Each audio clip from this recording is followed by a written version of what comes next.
Here I have DOOGEE N30, and today I'm going to show you the face recognition speed test on this device. So basically I'm just going to lock and unlock my device, unlock it with my face, and you will see how fast it captures and reads my face and then unlocks my device. So here we go.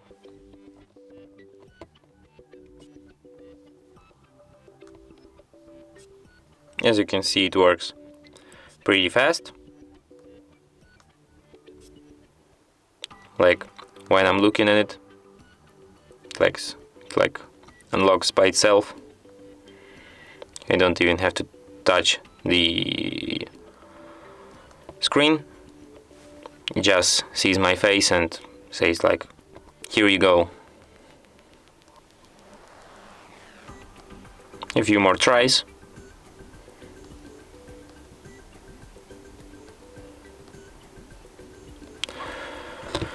And that's it.